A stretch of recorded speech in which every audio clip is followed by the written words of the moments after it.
નમસ્કાર બીટીવી ડિજિટલમાં તમારું સ્વાગત છે અને હું છું આપનો દોસ્ત કરણ ચરોતરા. બે દિવસ પહેલા હાર્દિક પટેલનો એક સ્ટેટસ સામે આવે છે જેમાં તેઓ લખે છે, અમે શાંત છીએ, સંત નહીં. મનમાં વહેમ હોય તો કાઢી નાખજો. અને આ બાદ ઘણા બધા સવાલો ઉભા થાય છે કે તેમને શા માટે થઈને આવું નિવેદન સ્ટેટસના રૂપમાં આપવું પડ્યું છે. અને આ બાદ આપના રેશમા પટેલ આનો જવાબ પણ આપે છે. પરંતુ પ્રશ્ન થાય છે કે શા માટે થઈને હાર્દિક પટેલને આ બધી જ વસ્તુ કરવું પડ્યું છે, શા માટે હવે આગળ ઈરાદો શું છે, આ બધી જ વસ્તુ ચર્ચા કરવા માટે અત્યારે આપણી સાથે આપના રેશમાબેન પટેલ જોડાયા છે. રેશમાબેન, સૌથી પહેલા તો બીટીવી ડિજિટલમાં તમારું સ્વાગત છે. રેશમાબેન, તમારે કેમ જવાબ આપવો પડ્યો છે, સૌથી પહેલા તો મારે એ જ તમને પૂછવું છે. હાર્દિકભાઈ એમએલએ બન્યા પહેલા અમારા આંદોલનકારી ભાઈ તરીકે અમારી સાથે હતા. તો બરાબર. સ્વાભાવિક છે કે જવાબ દેવાનો નાતો અમારો ક્યારેય પૂરો નહીં થાય. જવાબ તો દેવો પડશે ને.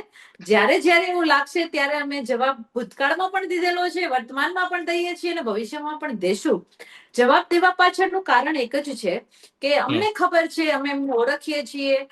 દંભની રાજનીતિ શરૂ હોય તો અમે એના સ્વભાવથી વાકેફ હોય તો સ્વાભાવિક છે કે પોસ્ટ મૂકી અને ભાજપનો કાન મરડવાનું કામ જ્યારે ભાઈ કરી રહ્યા છે, તો અમે પણ એને ટકોર કરી કે ભાઈ અમને ખબર છે કે તમે ભાજપનો કાન શું કામ મરોડી રહ્યા છો.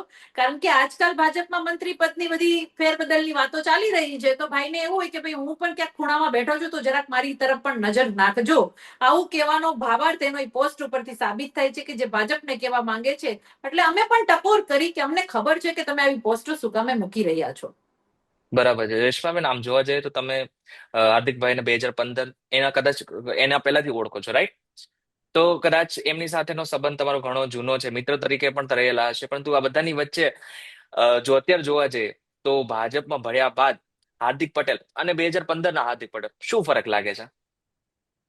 અમે હંમેશા હાર્દિકભાઈને અમારા નાના ભાઈ તરીકે માન્યા છે. હંમેશા હાર્દિકભાઈ જેલમાં હતા કે કોઈ પણ સંકટમાં હતા ત્યારે અમે હંમેશા નાનો ભાઈ અમારો સંકટમાં છે આવી લાગણીથી, સમાજનો દીકરો, સમાજનો ભાઈ અંદર જેલમાં છે આવી લાગણીથી કામ કર્યું છે. ત્યારે દુઃખ એ વસ્તુનું થાય છે કે અમે ત્યારે પણ એમનો સ્વભાવ ઓળખી ગયા હતા. 2017માં જયારે અમારી સામે એમનું સત્ય બહાર આવ્યું કે ભાઈ તમે એ માત્ર ને માત્ર કોંગ્રેસને ફાયદો અપાવવા માટે સમાજના એક દરેક મુદ્દાઓને સાઈડમાં મૂકીને કોંગ્રેસને ફાયદો કરાવવા માટે જે ટિકિટોની સોદાબાજીની રાજનીતિ શરૂ કરી, ટિકિટોની ગફડાબાજીની જે રાજનીતિ શરૂ કરી, એના તો અમે સાક્ષી છીએ. દરેક વસ્તુ ખુલીને આમ ના હોય, સમાજ સામે ના હોય, પણ અમે આંદોલનમાં પ્રથમ હરોળમાં હતા એટલે અમને અંદરની રાજનીતિ ખબર છે. અને ત્યારે જ અમે એને કાન ખોલવાનું કામ કર્યું હતું, એનો કાન પકડવાનું કામ કર્યું હતું કે હાર્દિકભાઈ, રાજનીતિ કરવી છે તો ખુલીને રાજનીતિ કરો, સમાજને દેખાય એવી રાજનીતિ કરો, માત્ર કોંગ્રેસને ફાયદાવાળી રાજનીતિ ન કરો. અને ત્યારે જ મારા સહિતના કેટલાક ભાઈઓએ સામે બળવો કર્યો હતો અને અમે સત્ય સામે લાવ્યા હતા કે ભાઈ સરકાર જે માંગણી આપે છે, જેમાં આપણા સમાજના મોભીઓ હતા, એ મોભીઓની લાગણી જોયા વગર માત્ર ને માત્ર કોંગ્રેસનું કામ કરવાનો નિર્ણય કર્યો. ત્યારે અમે એના વિરોધમાં ભાજપ સાથે હતા અને સમાજના મોભીઓ સાથે હતા. તો અમને એનો સ્વભાવ ખબર છે કે માત્ર ને માત્ર સ્વાર્થની રાજનીતિ, કોઈ પણ સામાન્ય કાર્યકર્તા હોય કે સામાન્ય આંદોલનકારી હોય, કોઈ પણ એવન શહીદ પરિવારના માથા ઉપર પણ રાજનીતિ કેમ કરવી, કઈ રીતે પોતાની જાતને વાહવાહીમાં રાખવી, એવું કાર્ય હંમેશા હાર્દિકભાઈએ કર્યું છે. અને અમે એની આ દંભની રાજનીતિને હંમેશા લાગણીથી જોતા હતા. અમે જાણતા હતા છતાં પણ અમે એને લાગણીથી જોતા હતા અને અત્યાર સુધી અમે એ બધું ચલાવતા હતા. પરંતુ જયારે 2017માં બધી વસ્તુ સામે આવીને બહુ મોટું નુકસાન જયારે જઈ રહ્યું હતું ત્યારે અમે સામે બળવો કર્યો હતો અને સત્ય જનતા સામે મૂક્યું હતું. અચ્છા, આ તમારું એક નિવેદન સામે આવ્યું છે કે હાર્દિક પટેલે ભાજપ અને કોંગ્રેસ બંને સાથે એક ડીલ કરેલી છે. તો કઈ ડીલની વાત છે? હા, હું એ જ કહું છું ને કે જયારે આંદોલનમાં માંગણીઓની વાત હતી ત્યારે એને ભાજપ સારું નતું લાગતું. ત્યારે ભાજપમાં જે માંગણીઓ આપતા હતા એ એને સારી નથી લાગતી. ત્યારે એની ડીલ કોંગ્રેસ સાથે ચાલતી હતી. ત્યારે અમે જયારે ભાજપમાં એ માંગણી સ્વીકારીને ગયા ત્યારે અમને બધાને તો સમાજદ્રોહી કહ્યા હતા. તો ભાઈ એવા 2 વર્ષમાં એવું તો શું બદલાઈ ગયું કે તમને હવે કોંગ્રેસ સારું નતું લાગતું તમારે ભાજપમાં આવવું પડ્યું? તો સાફ વસ્તુ સાબિત થાય છે કે જ્યારે એને ફાયદો હતો ત્યારે કોંગ્રેસમાં રહ્યા, કોંગ્રેસમાં એનો ફાયદો પૂરો થઈ ગયો એટલે હવે ભાજપમાં ફાયદો લેવા માટે આવ્યા અને સહારો કયો લીધો કે ભાજપે અમારી માંગણીઓ પૂરી કરી છે, ઈબીસી આપ્યું છે, અનામત આયોગ આપ્યું છે. ભાઈ એ તો 2017માં આપી દીધું હતું. તો 2017માં કોંગ્રેસનો પ્રચાર કરી અને કોંગ્રેસને આટલી બધી સીટોનો ફાયદો થયો, આ બધું કરવાનું કારણ શું છે? તો સાબિત થાય છે ને કે ત્યાંથી એમને અને બધા આંદોલનકારીઓ સાથે અન્યાય કર્યો છે. આંદોલનકારીઓ બતાવો કોણ અત્યારે છે માર્કેટમાં? જીવંત નથી કોઈ. બધા આંદોલનકારીઓ જ ખતમ થઈ ચુક્યા છે. કોક ભાજપમાં, કોક કોંગ્રેસમાં ખતમ થઈ ગયું અને અમારા જેવા રોડ ઉપર આંદોલન કરતા રહ્યા તો અમે હજી પણ ક્યાંક લોકોના મુખે ઓળખાઈએ છીએ. બાકી આંદોલનકારીઓ સાયલેન્ટ થઈ ગયા છે, ચૂપ થઈ ગયા છે. એટલે હું કહી શકું કે આંદોલનકારીઓનું અસ્તિત્વ ખતમ કરી નાખ્યું હતું આ એ જ હાર્દિકભાઈ છે. તો ગપલા કર્યા છે, સોદેબાજી કરી છે, એ વાસ્તવિકતા છે. 2017 પણ અમે આ વાત બોલતા હતા અને સાબિત થયું ને. એ સાબિત થયું અમુક વર્ષો પછી જયારે ભાઈ ભાજપમાં ગયા ત્યારે. તો સત્ય છે ને, આ મીડિયા માધ્યમોના રેકોર્ડ ઉપર પણ છે. મારા એકની વાત થોડી છે, આખું આખું ગુજરાત કે છે. અચ્છા, તમે કહો છો કે હાર્દિક પટેલે પાર્ટી ચેન્જ કરીને બધું કહ્યું છે, તો હાર્દિક પટેલ કદાચ તમને પણ પૂછી શકશે ને કે તમે ભાજપમાંથી એનસીપી માં પછી આમ આદમી પાર્ટીમાં તમે પણ જોડાયા છો. હા, પૂછી શકે ને પૂછવું જ જોઈએ. હું જવાબ પણ આપવા બંધાયેલી છું. મેં ત્યારે પણ કહ્યું હતું કે અમે જયારે ભાજપ કોંગ્રેસના પક્ષમાં નતા ગયા ત્યારે સમાજની માંગણીઓ લઈ લઈને ભાજપમાં ગયા હતા. અમે ભાજપમાં ગયા, ભાજપે અમારી એક માંગણી હજી પણ અધૂરી રાખી છે. એ માંગણી જે શહીદ પરિવારને નોકરી આપવાની વાત ન કરી તો ભાજપ સામે અમે બળવો કર્યો. ભાજપને કીધું કે આપી દો, તો ન આપી તો અમે ભાજપ છોડી દીધું. તો એ જ ભાજપમાં એનો અમારા અનુભવ પરથી તો શીખવું જોઈએ કે એ જ ભાજપ જે દગો કર્યો છે એ જ ભાજપમાં પાછા પોતે જાય છે. તો જવાનો રસ્તો સમજવાનું છે, કારણ સમજવાની જરૂર છે કે અમે ભાજપમાં ગયા ત્યારે અમે કડવા લાગ્યા હતા, અમે ભાજપમાં ગયા ત્યારે એને અમે સમાજદ્રોહી લાગ્યા હતા. તો ભાઈ અચાનક એવું શું થઈ ગયું તમને ભાજપ વાલું લાગવા માંડ્યું? વસ્તુ આવી છે ભાજપમાંથી એનસીપી માં જવાનું, તો એનું પણ હું કારણ આપી ચૂકી છું, હજી પણ આપું છું કે ત્યારે પણ કોંગ્રેસ મને પસંદ નહોતું. કોંગ્રેસની કૂટનીતિ એમને ખબર હતી ને ત્યાં હાર્દિકભાઈએ જે સમાજની સોદાબાજી કરી હતી એ અમને ખબર હતી. એટલા માટે એનસીપી જેનું કોઈ અસ્તિત્વ નહોતું ગુજરાતમાં એવા પક્ષમાં હું ગઈ, કારણ કે મારે જનતા માટે લડવું હતું, મારે સમાજ માટે લડવું હતું. તો મારી પાસે માધ્યમ તો જોઈએ ને, એટલા માટે એનસીપી નો સહારો લીધો. 4 વર્ષ હું એનસીપી માં રહી. પણ એનસીપી 2022 આવતા આવતા ખતમ થઈ ગયું અને આમ આદમી પાર્ટીનો ઉદય થયો. તો જે પાર્ટી મને સારી લાગી, જેમાં રોટી કપડા મકાનની વાત થાય છે, તો એવી આમ આદમી પાર્ટીમાં હું ગઈ. તો મારો સંઘર્ષ 10 વર્ષનો છે. 10 વર્ષ પહેલા અમે ભાજપમાં હતા. આજ પણ તમે લોકો યાદ કરો છો, એનું પાછળનું કારણ તો હશે ને કે અમે ક્યાંક સમાજના એ કાર્યમાં આગળ હતા, ત્યારે અમને લોકો યાદ કરે છે. તો અમે શું કામે ભાજપમાં ગયા એના કારણો પણ ખબર છે. ભાજપમાંથી એનસીપીમાં શું કામ આવ્યા એના પણ કારણો ખબર છે. અને એનસીપી ખતમ થઈ ગયું તો આમ આદમી પાર્ટીમાં હજી પણ રોડ ઉપર જઈને સંઘર્ષ કરીએ છીએ. એ આંદોલનકારી તરીકેના અમારું જે અસ્તિત્વ જીવંત છે ને, એનું અમને ગર્વ છે. બરાબર છે. હજી એક પ્રશ્ન પૂછી લઈશ, હાર્દિક પટેલને લઈને છે.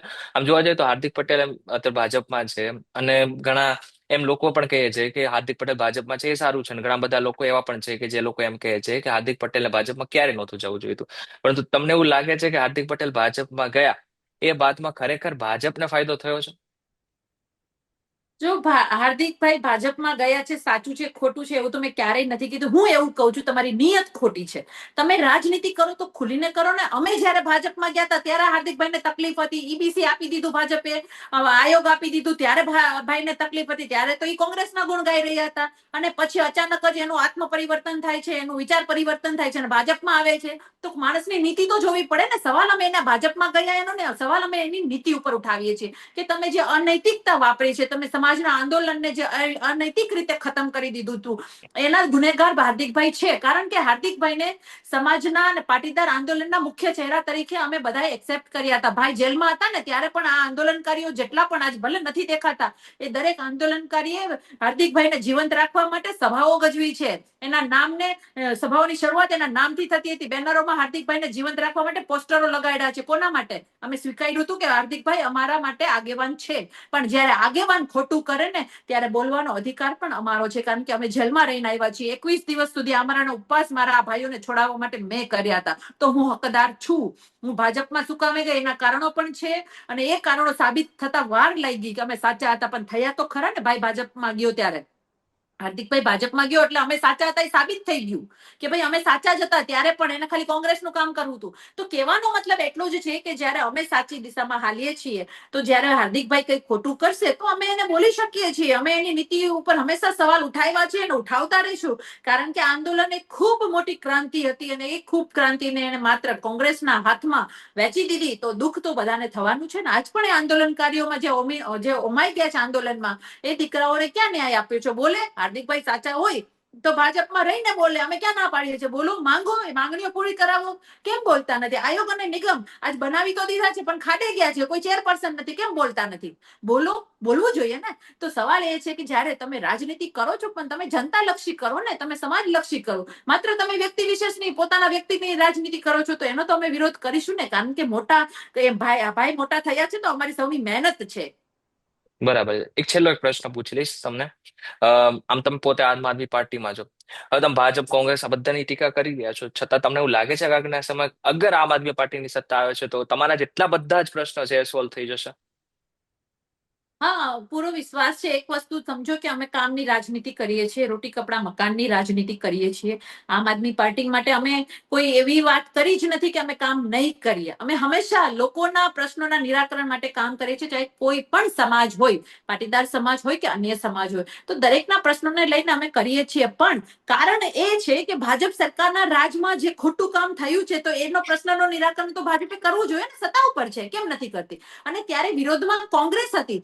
તો કોંગ્રેસને સત્તા મેળવવી હતી ત્યારે એ આંદોલનોનો સહારો લીધો. તો કોંગ્રેસ પણ નથી બોલી. વિરોધ જ્યારે સત્તા મેળવવાની હતી ત્યારે પણ નથી બોલી કે ભાઈ પાટીદાર સમાજને આપવું જોઈએ, આ મુદ્દાઓ બાકી છે આપવા જોઈએ. કેમ ના બોલી? તો કહેવાનો મતલબ એટલો જ છે કે અમે આજે આમ આદમી પાર્ટીમાં છીએ તો અમારી નીતિ સ્પષ્ટ છે કે અમે જનતાની સુખાકારી માટે, ગુજરાતની સુખાકારી માટે લડીએ છીએ. આજે ભાજપમાં જે ભ્રષ્ટાચાર છે, ભાજપે જે તહેસ નહેસ અને ડરની રાજનીતિ જે ઉભી કરી છે, એ રાજનીતિ સામે કોંગ્રેસ ફેલ છે.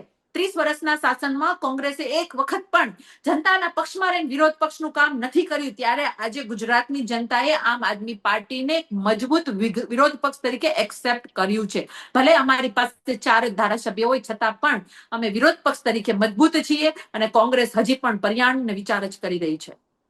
બરાબર છે, વૈષ્ણવબેન પટેલ. અત્યારે તમે અમારી સાથે જોડાયા બદલ આપનો ખૂબ ખૂબ આભાર.